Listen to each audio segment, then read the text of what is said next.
ஒரு நாள் காலை நான் வழக்கம் போல் என் இருசக்கர வாகனத்தில் அலுவலகம் சென்று கொண்டிருந்தேன். வழியில் ஒரு பெண்மணி பயணம் கேட்டார். நான் வண்டியை நிறுத்தினேன். அவர் எனக்கு அறிமுகமில்லாதவராக இருந்தும் மிகவும் அனுபவம் வாய்ந்தவரைப் போல வண்டியில் அமர்ந்தார். நான் எதுவும் கேட்காமல் வண்டியை செலுத்தினேன். சற்று நேரத்தில் மார்க்கெட் பகுதியில் இறக்கும்படி கேட்டார். நான் சம்மதித்தேன். சிறிது தொலைவு சென்றதும் அவரே பேச்சைத் தொடங்கினார். முதலில் தன்னை பற்றி அறிமுகப்படுத்திக் கொண்டார். பின்னர் என்னை பற்றி விசாரித்தார். அவர் பெயர் சாந்தி, வயது 45. அவர் தம் மகள் வீட்டிற்குச் சென்று கொண்டிருந்தார். நான் அர்ஜுன், வங்கி மேலாளர் என்று தெரிந்து கொண்டார். மார்த்தாண்டம் சந்தை அருகே சென்றதும் அவரை இறக்கிவிட மனமின்றி இறக்கினேன். இறங்கியதும் ரொம்ப நன்றி என்றார். நான் சிரித்துக்கொண்டு கிளம்பினேன். சற்று தூரம் சென்ற பின் கண்ணாடியில் பார்த்தேன். அவர் தரையில் எதையோ தேடுவது போல் இருந்தது. உடனே திரும்பி அவரிடம் சென்றேன். என்னாச்சு என்று கேட்டேன். பணப்பையை தொலைத்து விட்டேன் என்றார்.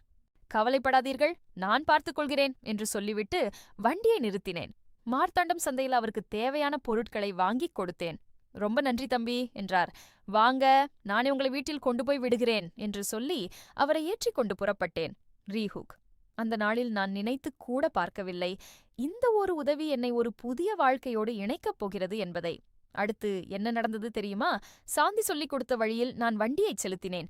சிறிது நேரத்தில் அவரது மகள் வீட்டை அடைந்தோம். என்னை உள்ளே அழைத்து, டீ சாப்பிட்டுப் போ என்றார். நானும் சரி என்று உள்ளே சென்றேன். அங்கு சாந்தியின் மகள் எங்களை வரவேற்றாள். அவள் என்னை பார்த்து, யார் இவர் என்று கேட்டாள். நடந்ததைச் சாந்தி சொல்ல அவளும் எனக்கு நன்றி சொன்னாள். பின்னர் அவள் சமையலறைக்குச் சென்று எனக்கு டீ தயாரிக்கலானாள். அவள் பெயர் நந்தினி. அவளை பார்க்கும்போதே ஒரு இனிமை தோன்றியது. டீ கொண்டு வந்து தந்தாள். டீ முடித்ததும் நான் கிளம்புகிறேன் என்றேன். அப்போது நந்தினி, உங்கள் நம்பர் கொடுங்கள், கேஷ் கூகுள் பே மூலம் பணம் அனுப்புகிறேன் என்றாள்.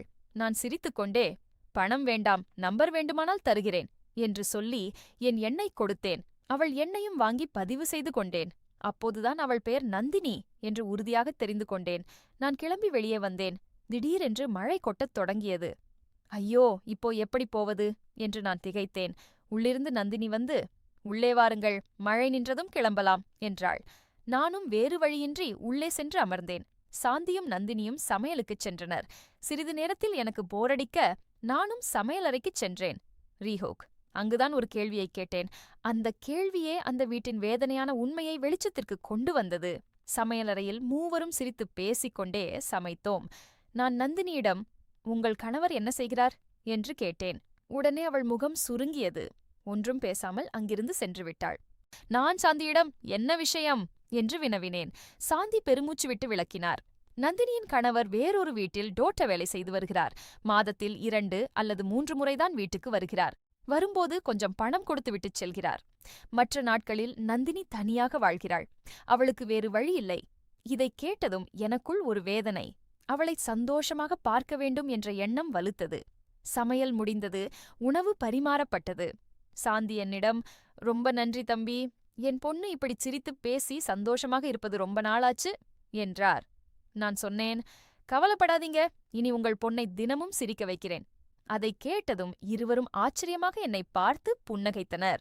உணவு முடிந்ததும் நந்தினி என் தட்டை வாங்கிக் கொண்டு, நானே கழுவுகிறேன் என்றாள்.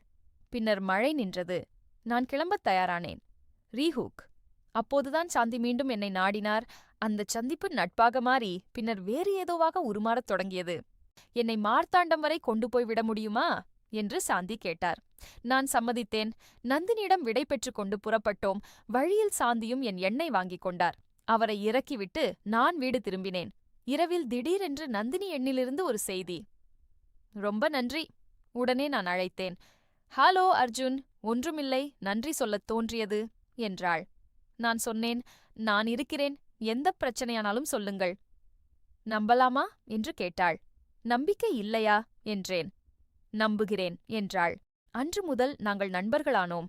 நாட்கள் செல்லச் செல்ல தினமும் வீடியோ அழைப்பில் பேச ஆரம்பித்தோம். எங்களுக்குள் ஒரு புரிதல் வளர்ந்தது. ஒரு நாள் திடீரென்று அவளிடமிருந்து அழைப்பு வரவில்லை. நான் பலமுறை முயன்றேன். இரவில் அழைப்பை எடுத்தாள். குரலில் தயக்கம். மகளுக்கு உடம்பு சரியில்லை, அரசு மருத்துவமனையில் சேர்த்திருக்கிறோம் என்றாள். உடனே என் காரை எடுத்துக்கொண்டு மருத்துவமனைக்குச் சென்றேன். விசாரித்த பின் அவர்களை ஒரு தனியார் மருத்துவமனைக்கு மாற்றினேன். அனைத்துச் செலவுகளையும் நானே ஏற்றுக்கொண்டேன். இரவு 2 மணிக்கு சாந்தி, நீங்கள் வீட்டுக்குப் போய் தூங்குங்கள் என்றார். ரீஹுக். நான் நந்தினியை அழைத்துக் கொண்டு கிளம்பினேன். வழியில் ஒரு டீ கடையில் நிறுத்தினேன். அந்த டீ தான் எங்கள் உறவில் ஒரு புதிய அத்தியாயத்தை தொடங்கி வைத்தது. குடித்தபோது நந்தினியை ஆறுதல் படுத்தினேன். பயப்படாதே, எல்லாம் சரியாகும் என்றேன். அவள் கண் கலங்கினாள். பின்னர் அவள் வீட்டை அடைந்தோம். நான் கிளம்ப முயற்சிக்க, எங்கே போகிறீர்கள்?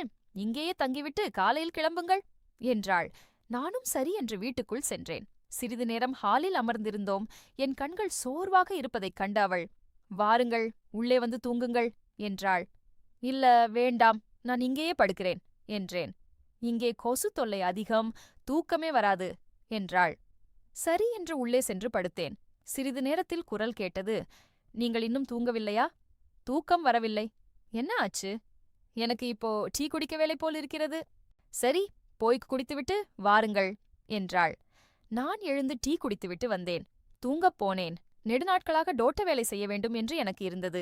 இன்றைக்கு டோட்ட வேலை செய்யலாம் என்று முடிவு செய்தேன். ஆனால் அந்த முடிவு என்னை எங்கு கொண்டு போய்ச் சேர்க்கும் என்பது அப்போது எனக்கு தெரியாது.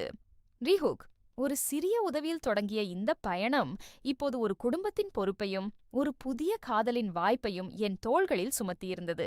அந்த டோட்ட வேலைதான் எல்லாவற்றையும் மாற்றியது. தொடர்ச்சி அடுத்த பகுதியில.